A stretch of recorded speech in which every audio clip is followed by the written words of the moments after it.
নমস্কাৰ বন্ধুসকল, মই আজিৰ এইটো ভিডিঅ'ত আপোনালোকৰ লগত আলোচনা কৰিম যে আপোনালোকে যিসকলে চৰকাৰী ঘৰ পাবৰ কাৰণে আপোনালোকে জিঅ'টেক কৰিছিল, তো আপোনালোকৰ মনত অকল কেৱল মাত্ৰ এটাই প্ৰশ্ন যে আপোনালোকে জিঅ'টেক ঘৰখন আপোনালোকে কেতিয়া লাভ কৰিব পাৰিব আমাৰ অসমখনত, আৰু সেই ঘৰখনৰ আপোনালোকৰ মুঠ বাজেটটো কিমান টকা হ'ব, প্ৰথম কিস্তি আপোনালোকৰ কিমান টকা লাভ কৰিব পাৰিব, আৰু ঘৰখন আপোনালোকে কেতিয়াৰ পৰা লাভ কৰিবলৈ সক্ষম হ'ব বা চৰকাৰৰ তৰফৰ পৰা আপোনালোকক প্ৰথম কিস্তি কেতিয়াৰ পৰা দিব। এতিয়া মই এইকেইটা বিষয়ত আপোনালোকৰ লগত আজিৰ এই ভিডিঅ'টোত আলোচনা কৰিম, গতিকে আপোনালোকে ভিডিঅ'টো সম্পূৰ্ণ প্ৰথমৰ পৰা শেষলৈ চাব। আপোনালোকে কেতিয়া ঘৰখন লাভ কৰিব পাৰিব বা কিমান টকা বাজেটৰ ঘৰ হ'ব, কেনেকুৱা ডিজাইনৰ ঘৰ হ'ব, প্ৰথম কিস্তি কিমান টকা হ'ব, মই ভিডিঅ'ৰ আগলৈকে আপোনালোকক জনাই দিম। গতিকে আপোনালোকে ভিডিঅ'টো সম্পূৰ্ণ প্ৰথমৰ পৰা শেষলৈ চাব। আহক আমি ভিডিঅ'টো আৰম্ভ কৰোঁ আৰু আপোনালোকে মোবাইলৰ স্ক্ৰীনত লক্ষ্য কৰক। আপোনালোকে চাব যে ইয়াত আপোনালোকে চাব যে এই 01ত কিন্তু আপোনালোকে এনেকুৱা ধৰণৰ ঘৰ পাব, 02 তেনেকুৱা, 03 তেনেকুৱা, 04 তেনেকুৱা। আপোনালোকৰ গোটেইখিনি কিন্তু আপোনালোকৰ মানে ঘৰৰ মানে আপোনালোকৰ ডিজাইনটো দিয়া হৈ আছে আৰু আপোনালোকৰ বাজেটটো দিয়া হৈ আছে। মই ভিডিঅ'ৰ আগলৈকে আপোনালোকক জনাই দিম যে আপোনালোকে কেতিয়া ঘৰখন লাভ কৰিব পাৰিব আৰু প্ৰথম কিস্তি আপোনালোকৰ কিমান টকা সোমাব। গতিকে আপোনালোকে চাব যে এই 01ত কিন্তু আপোনালোকৰ এনেকুৱা ধৰণৰ 02, 03, 04, 05, 06ত আপোনালোকে এনেকুৱা ধৰণৰ ঘৰখন লাভ কৰিব পাৰিব। এতিয়া কথা হৈছে যে এই 01ত আপোনালোকে কোনকেইটা ডিষ্ট্ৰিক্ট পৰিছে, 02ত কোনকেইটা, 03ত কোনকেইটা ডিষ্ট্ৰিক্ট, 04ত কোনকেইটা ডিষ্ট্ৰিক্ট, 05ত কোনকেইটা ডিষ্ট্ৰিক্ট পৰিছে আৰু কোন ডিষ্ট্ৰিক্টত আপোনালোকে কেনেকুৱা ধৰণৰ ঘৰখন লাভ কৰিব পাৰিব। আপোনালোকে ভিডিঅ'টো সম্পূৰ্ণ মনোযোগেৰে চাব। মই এতিয়া আপোনালোকক দেখুৱাই দিম। এই 01ত কিন্তু আপোনালোকে এনেকুৱা ধৰণৰ ঘৰখন লাভ কৰিব পাৰিব আৰু এই ঘৰটো আপোনালোকে বৰপেটা, নলবাৰী, দৰং, মৰিগাঁও, কামৰূপ, নগাঁও, গোলাঘাট আৰু সাউথ অফ শোণিতপুৰত আপোনালোকে কিন্তু এনেকুৱা ধৰণৰ ঘৰখন লাভ কৰিব পাৰিব। আৰু এই 01ত আপোনালোকৰ মুঠ সেই ঘৰৰ আপোনালোকৰ মুঠ বাজেটটো হৈছে 1,67,268 rupees টকাৰ আপোনালোকে ঘৰখন লাভ কৰিব পাৰিব এই 01ত। আৰু কোনকেইটা ডিষ্ট্ৰিক্ট মই কৈ দিছোঁ, আৰু আপুনি কোনটো ডিষ্ট্ৰিক্টৰ পৰা ভিডিঅ'টো চাই আছে আপোনালোকে কমেণ্ট বক্সত জনাবলৈ নাপাহৰিব। এই 02ত কিন্তু আপোনালোকে এনেকুৱা ধৰণৰ ঘৰখন লাভ কৰিব পাৰিব। ইয়াত চাব যে আপোনালোকৰ এই 02ত আপোনালোকৰ কোনকেইটা ডিষ্ট্ৰিক্ট পৰিছে, ধেমাজি, লখিমপুৰ, যোৰহাট আৰু শিৱসাগৰসকলে আপোনালোকে এনেকুৱা ধৰণৰ ঘৰখন লাভ কৰিব পাৰিব, অৰ্থাৎ চাংঘৰ আপোনালোকে লাভ কৰিব পাৰিব।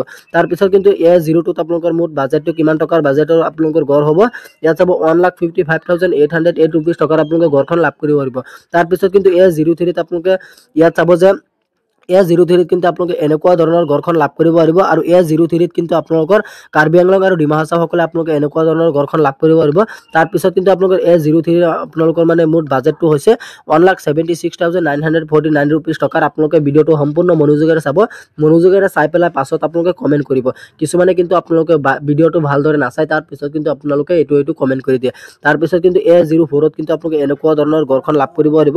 আৰু এই ঘৰটো আপোনালোকে কোনকেইটা ডিষ্ট্ৰিক্টত পাব, কোকৰাঝাৰ, চিৰাং, বাক্সা, ওদালগুৰি, শোণিতপুৰ, বঙাইগাঁও, ধুবুৰী, গোৱালপাৰা, কামৰূপ, সাউথ, গোলাঘাট। গতিকে আপোনালোকে চাগে নিশ্চয় গমেই পাইছে এই 04ত আপোনালোকৰ মানে মুঠ বাজেটটো আপোনালোকৰ কিমান টকা হ'ব। ইয়াত চাব যে 1,86,404 rupees টকাৰ আপোনালোকৰ মুঠ বাজেটটো হ'ব। তাৰপিছত কিন্তু এই 05ত কিন্তু আপোনালোকে এনেকুৱা ধৰণৰ ঘৰখন আপোনালোকে লাভ কৰিবলৈ সক্ষম হ'ব। আৰু এই 05ত আপোনালোকৰ পৰিছে কাছাৰ, কৰিমগঞ্জ আৰু হাইলাকান্দিসকলে আপোনালোকে এনেকুৱা ধৰণৰ ঘৰখন লাভ কৰিব পাৰিব। আৰু এই 05ৰ আপোনালোকৰ মুঠ বাজেটটো কিমান টকা হ'ব মই এতিয়া আপোনালোকক জনাই দিম। 1,97,247 rupees টকাৰ আপোনালোকে ঘৰখন লাভ কৰিব পাৰিব। আৰু এই 06ত আপোনালোকে কিন্তু আকৌ মানে আপোনালোকে চাংঘৰ লাভ কৰিব পাৰিব। এই 06ত আপোনালোকে কোনকেইটা ডিষ্ট্ৰিক্ট পৰিছে, কাৰ্বি আংলং আৰু ডিমা হাছাও অকল দুটা ডিষ্ট্ৰিক্ট পৰিছে। তাৰপিছত কিন্তু এই 06ৰ আপোনালোকৰ মুঠ বাজেটটো কিমান টকা হ'ব, 1,28,714 rupees টকাৰ আপোনালোকে ঘৰখন লাভ কৰিব পাৰিব। গতিকে আপোনালোকে চাগে নিশ্চয় গমেই পাইছে যে আপোনালোকৰ ঘৰৰ মুঠ বাজেটটো কিমান টকা হ'ব, কিমানটো কোন ডিষ্ট্ৰিক্টত আপোনালোকে কেনেকুৱা ধৰণৰ ঘৰ লাভ কৰিব পাৰিব আৰু সেই ঘৰটো আপোনালোকৰ কেনেকুৱা ডিজাইনৰ হ'ব। এতিয়া মই আপোনালোকক জনাই দিম যে আপোনালোকে মানে কেতিয়া আপোনালোকে ঘৰখন লাভ কৰিব পাৰিব। মুখ্যমন্ত্ৰী ডক্টৰ হিমন্ত বিশ্ব শৰ্মা ডাঙৰীয়াই কৈছিলে যে আপোনালোকক 2026 চনৰ জানুৱাৰী মাহত কিন্তু আপোনালোকৰ মানে কিছুমান ডিষ্ট্ৰিক্টত ডাইৰেক্টলি কিন্তু নিৰ্দিষ্ট কৰি দিয়া নাই যে আমুক ডিষ্ট্ৰিক্টৰ পৰা আমি আমুক তাৰিখত আপোনালোকৰ সেই মানে প্ৰথম কিস্তি টকাটো আপোনালোকক দিম বুলি এনেকৈ ডাইৰেক্টলি কোৱা নাই। কিন্তু মানে জানুৱাৰী মাহৰ পৰাই আপোনালোকৰ মানে সেই প্ৰথম কিস্তি টকাটো আপোনালোকক কোন ডিষ্ট্ৰিক্টত দিয়ে প্ৰথমতে মই এইটো ক'ব নোৱাৰোঁ বা হিমন্ত বিশ্ব শৰ্মা ডাঙৰীয়াই কোৱা নাই। গতিকে আপোনালোকে কোনে পায় আগতে বা নাপায় এইটো কিন্তু ডাইৰেক্টলি কোৱা নাই। গতিকে লিষ্ট এখন ওলাব চাগে যে কোনে পাব বুলি। যেতিয়া নেকি লিষ্টখন ওলাব মই আপোনালোকক ভিডিঅ'টো বনাই দেখুৱাই দিম আৰু আপোনালোকে অপেক্ষাত থাকক জানুৱাৰী মাহৰ কাৰণে।